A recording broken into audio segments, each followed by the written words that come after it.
Hey guys, welcome back to Warzone Warehouse. And today's video is kind of more of a science video, I would say. Kind of to satiate my own curiosity and also kind of test to see how this Firefield scope tracks. Um, so we have a CMMG Banshee conversion kit for 22 that'll drop right into this AR-15. And our plan is we've got it pretty zeroed here at 50 yards. We'll take a couple shots at 5.56 just to confirm, and then we're going to swap over to 22. And I'm curious to see how the zero changes and what kind of adjustments we'll have to make. But what I'm more curious to see is whether or not this Firefield scope will track properly back and forth between the two. And I'm hoping by the end of the video we can get a first round hit on 5.56, swap to the 22 bolt, dial in to our 22 caliber zero, and get a first round hit out of 22. Tim will be here helping me shoot and helping me track data. So yeah, let's get into it.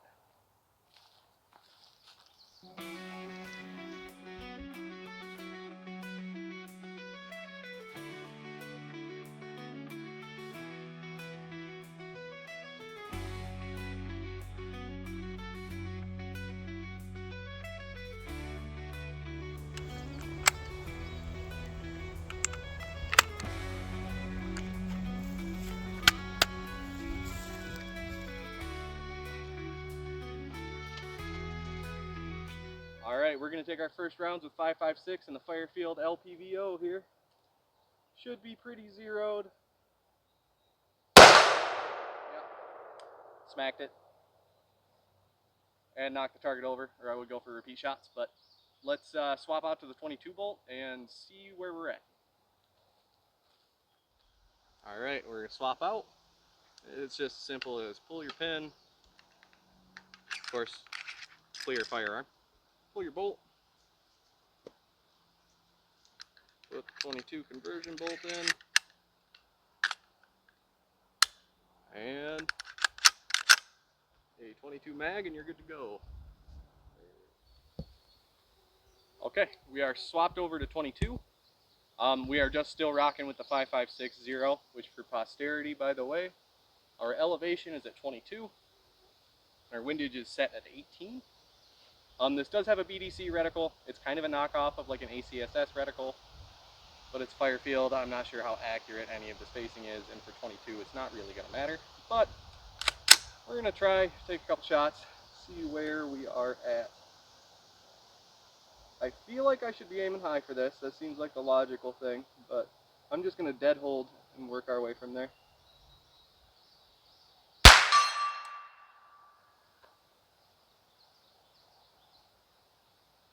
Another one. That hit, that perfect dead hold, center hold. CMMG.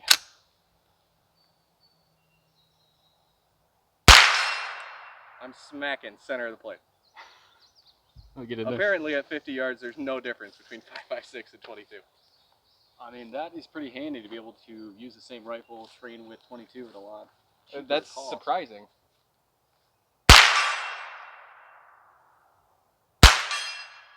Okay, let's not cut, and let's swap back to 5.56. We'll leave this in just to show that there's no trickery happening here.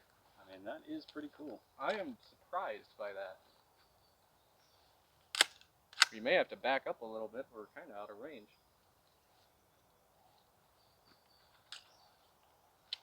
Okay, swapping back to 5.56 and just running it as is. I guess. I figured we would have to, think. Not much thinking happening here. Pretty cool. No. Okay. Here. Thanks, dude. Thanks, man.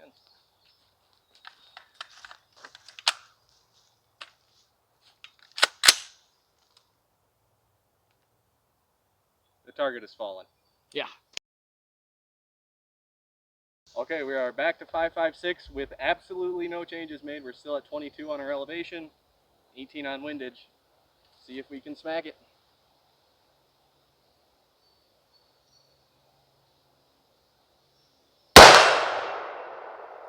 Yeah. Okay, I guess zero changes necessary for this. Very cool. So this makes a very practical option for, again, training with 22 LR and not having to adjust your zero at least at this 50-yard range. Yep. Obviously, the further you get out, the more the point of impact is going to change with the difference of calibers, but we'll get into another video, probably do 100, 115 yards, and see how much of a difference it really makes. But I'm actually pretty surprised that at this distance it really doesn't change much. Yeah. I mean, I'm really not a huge fan of the CMMG conversion as is. It's accurate, apparently. You know, out to 50 yards, it will share a zero with 5.56, and that's just standard 193 ball that we're shooting for 5.56. Obviously, in terms of reliability, it's not going to be the same as a full centerfire cartridge. But yeah, it's also really not going to perform like any other 22, any True. semi-automatic 22. Very. The CMMG conversion, in my experience, is not a reliable piece of kit. No, I wouldn't want it for a fighting rifle. And we've actually put quite a few rounds through it as well. Yeah. You'd think it would kind of break in, but we've kept it clean and ran it a lot, and it's still just failure to feed or failure to eject and all kinds of different issues. Yeah. Huh. So, I guess the next thing we could try, because I wanted to see if this would track. We could just fake the tracking. We could just scrape the turrets all the way one way and come back to our measurements, see if we're still on. Okay, good idea. Okay. I'll go reset. It fell down again? Yeah.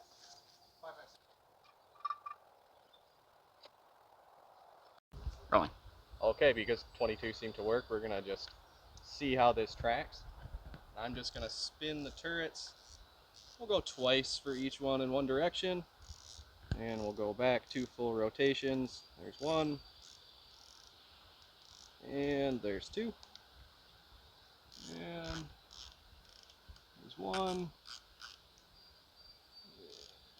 2.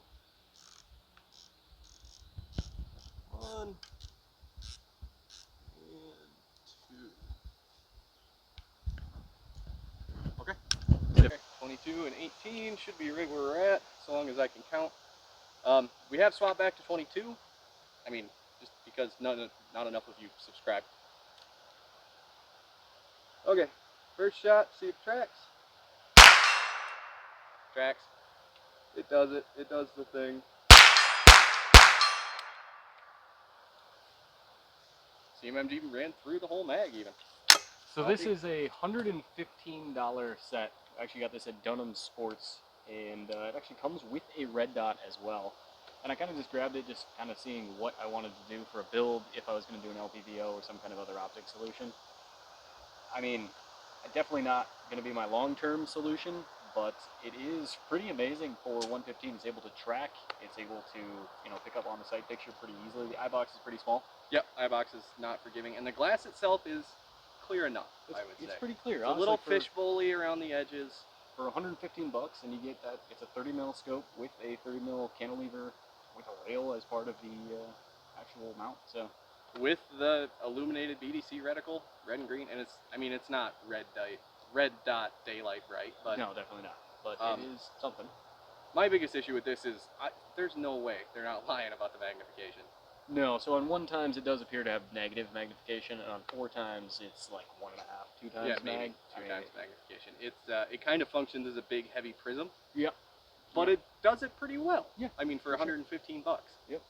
Again, it was one of those things I just wanted to kind of try and see if it made sense, and it definitely made me fall in love with LPVOs, and I can't wait to see kind of what else is out there as far as quality improvements. So yeah, pretty cool. I think that's everything we've got today. If you like the bandolier kit I've got on, this is one of our first mission-ready kits we have in Warzone Warehouse. You can pick it up along with all the stuff you see on here, even the bait vault, at warzonewarehouse.com. And yeah, be sure to like and subscribe. See you guys next time.